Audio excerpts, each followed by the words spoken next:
ప్రభునందు ప్రియమైన శ్రోతలకు వందనములు. ఈ పోడ్కాస్ట్ కార్యక్రమం నాకు స్వాగతం. మీ అందరి కొరకు ఈ కార్యక్రమమును ప్రసారం చేయుచున్నాం. విని దైవాశీస్సులు పొందుకోగలరు. ప్రియ శ్రోతలు, యేసుక్రీస్తు ప్రశస్తమైన నామంలో మీ అందరికీ శుభములు, వందనములు.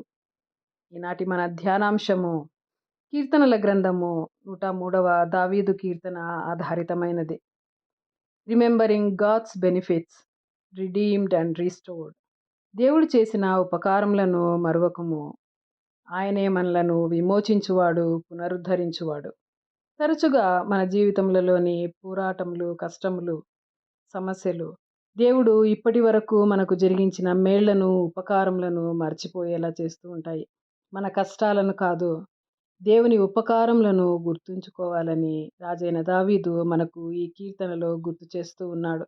ఈ కీర్తనలోని అనేక ఆశీర్వాదములలో ప్రాముఖ్యంగా దేవుడే మన విమోచకుడు, ఆయనే మనలను పునరుద్ధరించువాడు అనే విషయములను గురించి కాసేపు ధ్యానిద్దాం. మొదటిగా, దేవుడు మన జీవితంను విమోచించువాడు.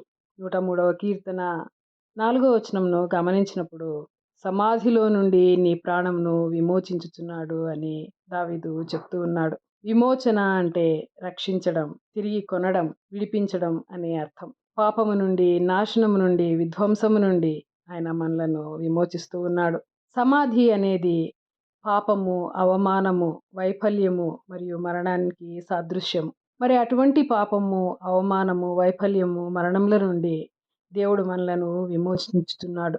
పేతురు పత్రికలో మనం చూస్తాము, వెండి బంగారముల వంటి క్షయమైన వస్తువుల చేత కాదు, కానీ క్రీస్తు యేసు శిలువమానుపై అర్పించినటువంటి అమూల్యమైన రక్తం చేత మాత్రమే మనము విమోచింపబడ్డాము. మనము దీనికి అర్హులమనే కాదు, కానీ దేవుని కృప వలన, ఆయన దయ వలన, ఆయన రక్తం వలన మనకు విమోచనము మరియు మన అపరాధములకు పాపక్షమాపణ మనము కలిగి ఉంటున్నాము. దేవుడు మన ఆత్మలను మాత్రమే కాక మన ప్రాణములను, జీవితములను విమోచించుతున్నవాడు. కీర్తన 34వ అధ్యాయము 22వ వచనంలో ఈ విధంగా వ్రాయబడి ఉంటున్నది, యెహోవా తన సేవకుల ప్రాణమును విమోచించును, ఆయన శరణుజొచ్చిన వారిలో ఎవరునూ అపరాధులుగా ఎంచబడరు అని. దేవుని విమోచనా శక్తి ముందు ఏ సమాధి కానీ, ఏ గొయ్యి కానీ లోతైనది కాదు అని మనం గుర్తుంచుకోవాలి. రెండవదిగా, ఆయన కరుణతో, ప్రేమతో మనలను పునరుద్ధరించి మనలను నూతనపరచువాడు. మరి 4వ వచన కొనసాగింపులో, కరుణా కటాక్షములను మనకు కిరీటంగా ధరింపజేయవాడు అని రాసి ఉంటున్నాడు. మన అవమానములను తొలగించి మనకు కిరీటంను ధరింపజేయవాడు ఆయన. యెషయా గ్రంథము 61వ అధ్యాయం 3వ వచనంలో, బూడిదకు ప్రతిగా పూదండను, దుఃఖమునకు ప్రతిగా ఆనంద తైలమును, భారభరితమైన ఆత్మకు ప్రతిగా స్తుతి వస్త్రమును తన ప్రజలకు ఇస్తానని ఆయన వాగ్దానం చేసినటువంటి వాక్యమును మనం అక్కడ గమనించవచ్చు.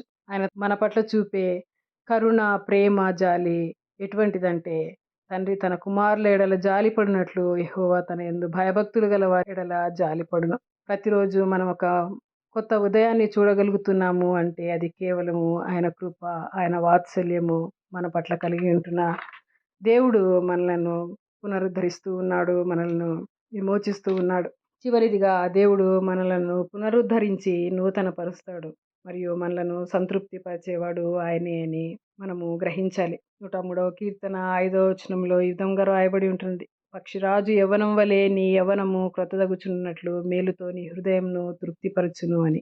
ఆయన పునరుద్ధరణ మనలో నూతనత్వంను తీసుకుని వస్తుంది. యెహోవా కొరకు ఎదురుచూచువారు నూతన బలం పొందుదురు అని వాక్యం సెలవిస్తుంది. దెబ్బతిన్న జీవితాలను, గాయపడిన హృదయాలను, అలసిపోయిన ఆత్మలను పునరుద్ధరించి నూతన పరిచే దేవుడు ఆయన. దుఃఖం ఉన్న చోట ఆనందాన్ని, నిరాశ ఉన్న చోట ఆశను, బలహీనంగా ఉన్న సమయంలో బలాన్ని చేకూర్చే దేవుడు. జీవితం మనలను మానసికంగా, ఆధ్యాత్మికంగా క్షీణింపజేసినప్పుడు మన ఆత్మలను అంతర్గతంగా పునరుద్ధరించి నూతన పరుస్తాడు ఆయన. మనము ఆయన యందు విశ్వాసం ఉంచినప్పుడు ఈ పునరుద్ధరణ సాధ్యమవుతుంది. పౌలు భక్తుడు అంటాడు, ఎవడైనను క్రీస్తునందున ఎడల వాడు నూతన సృష్టి, పాతవి గతించెను, ఇదిగో కొత్తవాయెను అని. మనం ఎప్పుడైతే క్రీస్తులో జీవించు వారం అవుదుమో అప్పుడు ఆయన మన గతమును వెనుకకు నెట్టి మనలను నూతనపరిచి మన రక్షణానందాన్ని మనకు అనుగ్రహిస్తాడు. ప్రాముఖ్యంగా మనము గుర్తుంచుకోవాల్సిన విషయములు, ఆయన చేసిన ఉపకారములను, మేళ్లను ఎన్నటికీ మర్చిపోకూడదు. ఆయన క్షమాపణ, దయ, పునరుద్ధరణ గురించి మనం ప్రతిరోజు ఆయనకు కృతజ్ఞతాస్తుతులు చెల్లించు వారమై ఉండాలి. అందుకే నా ప్రాణమా యెహోవాను సన్నుతించుము, నా అంతరంగమున్న సమస్తమా ఆయన పరిశుద్ధ నామమును సన్నుతించుము. నా ప్రాణమా యెహోవాను సన్నుతించుము, ఆయన చేసిన ఉపకారములలో దేనిని మరువకుము. విమోచింపబడి పునరుద్ధరింపబడిన ఈ జీవితమును విధేయతతో ప్రేమ కలిగిన వారమై ఆయనను ప్రతిబింబించు వారముగా, ఆయన కొరకు జీవించు వారముగా ఉండాలి. ప్రార్థన చేసుకుందాము. ప్రియ పరలోకపు తండ్రి, మీరు అనుగ్రహించిన సమస్త మేళ్లను బట్టి, విమోచనను బట్టి, పునరుద్ధరణను బట్టి మీకు కృతజ్ఞతాస్తులు చెల్లించుకొంచున్నాం. వీటన్నిటినీ మేము మరచిపోకుండా ఉండటానికి సహాయం చేయము. మా హృదయములను, మా బలమును, మా ఆనందమును పునరుద్ధరించి నూతనపరచుము. తద్వారా మేము మీ మహిమ కొరకై జీవించు వారమై ఉన్నట్లు ఆశీర్వదించుమని యేసుక్రీస్తు అతి పరిశుద్ధ నామంలో ప్రార్థించి వేడుకొంచున్నాము తండ్రి. ఆమేన్.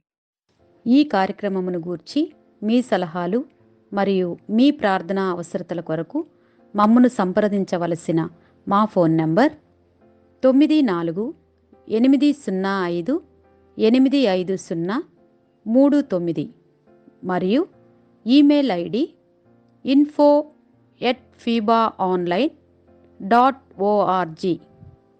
మా ఫోన్ నంబర్ మరొకసారి 9480585039. Email ID info@fibaonline.org.